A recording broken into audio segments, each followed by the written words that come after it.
what you think about when I say the word brand, my guess is that for most of the folks in the audience, what springs to mind is a logo, a visual representation that allows you to identify a product on a store shelf week in and week out so that you can get something that you know you like. That is a big piece of what a brand is. What I'd like to talk to you about today is work that we've been doing at Duke that argues that brands go well beyond just that logo and that visual identifier. The analogy that I like to draw in thinking about a brand is with an iceberg. If any of you have ever had the opportunity to see an iceberg in real life, it's a majestic, spectacular, amazing visual. This huge piece of ice rising out of the ocean. What's even more amazing, though, is what happens underneath the ocean level. It's yet again more spectacular, bigger, just so impressive. That's the analogy I like to make with brands. What we think of when we think of brand is that logo, that visual identifier. But in fact, there's a lot that's going on beneath the surface of the water. And that's what our lab's research program is designed to investigate, to understand exactly what it is that's going on beneath that surface of the water. Some of you may know, but I bet not, the magnitude of how many times we're exposed to brands during a day. The typical American gets exposed to 3,000 to 10,000 brands a day. 10,000 brand exposures in a single day. Right. If we're just focused on the tip of the iceberg, the stuff above the surface, we're not consciously processing all of that information. There's no possible way. It'd be far too overwhelming to do so.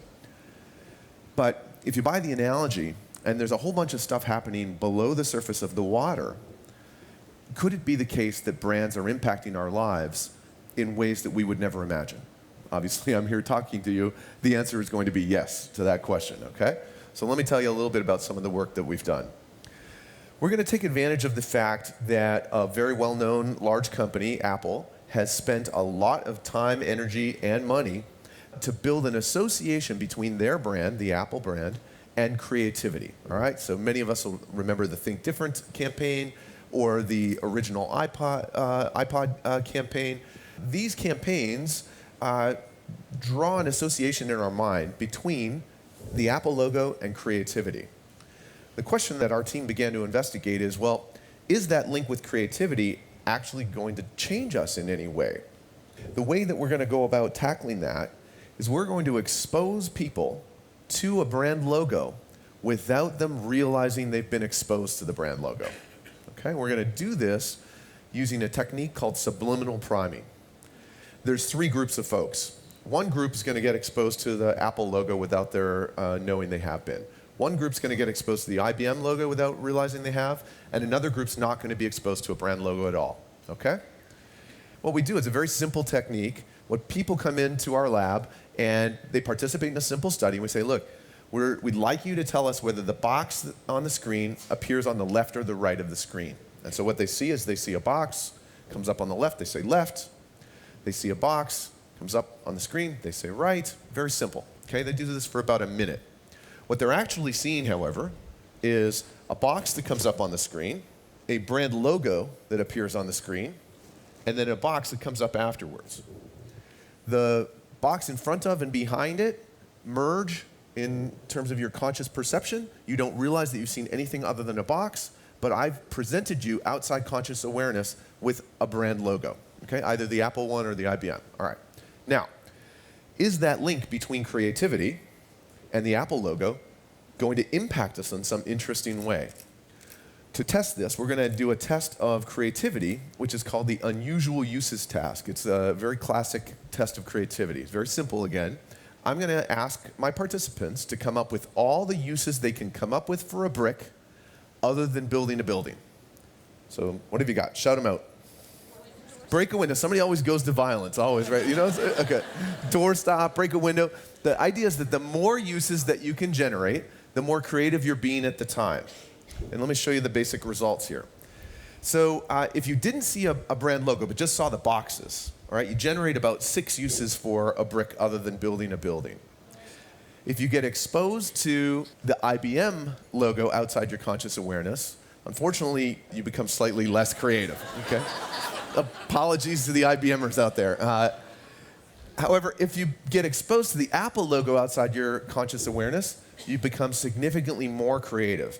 Across a whole bunch of studies, different measures of creativity, different ways of activating the logo outside your awareness, we find about a 30% increase in actual creativity as a function of being exposed to the Apple logo versus the IBM logo. Huge sort of increase in creativity. It really got us starting thinking down a path of, well, what else is going on below the surface of the water when we get exposed to these brands? Are there other ways that brands are impacting and affecting us?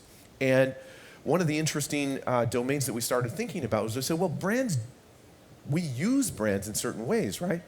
Brands serve provide a sense of community for us. Brands serve as a way to signal to others who we are, as a way to express our identity. As we started, kicking around the ideas about what brands might do, a lot of the things that we generated started reminding us of another important thing in our world, which was religion. Religion serves provides a sense of community. It serves as a means of self-expression, etc.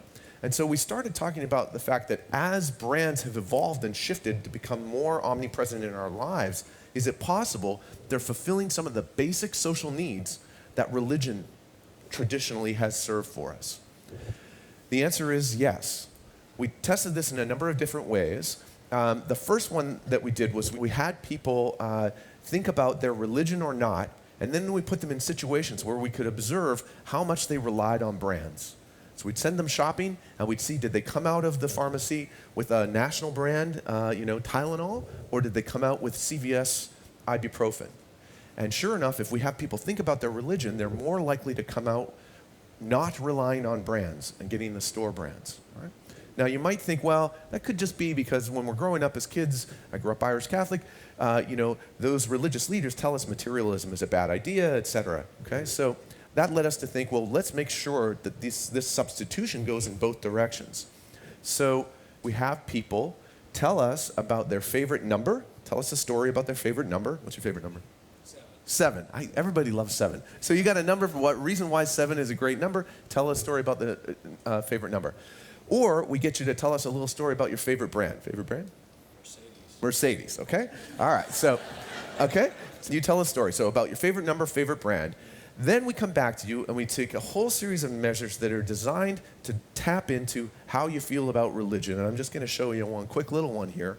If you tell us about your favorite brand, you actually reduce your belief in God. I kid you not, all right? I work a lot with some of my colleagues in the divinity school, and boy, they hate this result more than anything else, okay? All right? It's a very robust effect that there's this substitution going on, and if you take a step back, and we did afterwards, it totally makes sense. Brands have evolved to serve many of the same functions as religion has traditionally, and so therefore, if we activate one, we depress the other, and vice versa. All right, I'll give you one last little example here of the kind of work that we're doing. So I'll ask you the rhetorical question. You've had a rough day at work, you come home, who do you turn to at the end of a long day? Has everybody got somebody in mind? I'm going to tell you that perhaps you're wrong, okay? All right. So one of the things that we've known for a long time is that when folks grow up in relatively modest economic environments, so I grew up without a lot of resources in our family, you tend to have a large social network. So I can still remember in my neighborhood, somebody was building a fence. Guess who that meant was building the fence? Everybody got out, right? We all went out, we all built the fence together, all right? As you become a little more relatively wealthy and feel a little more comfortable in your economic environment, your social network tends to shrink, all right? And so who builds the fence now if you have to build the fence? Somebody you hire, right? The neighbors aren't coming over to help build the fence.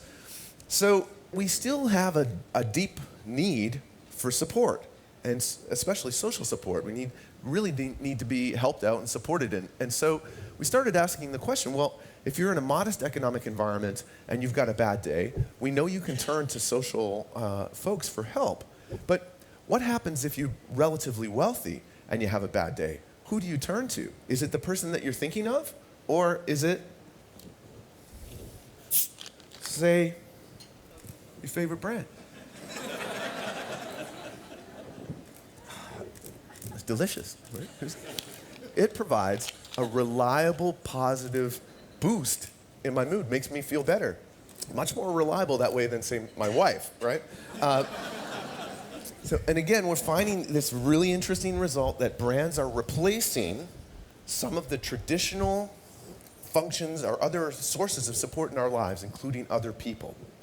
So hopefully I've sort of convinced you that brands are one of these sort of now omnipresent items and occurrences in our lives. They have these deep and powerful meanings and roles in our lives, and they can be much more helpful than you might think.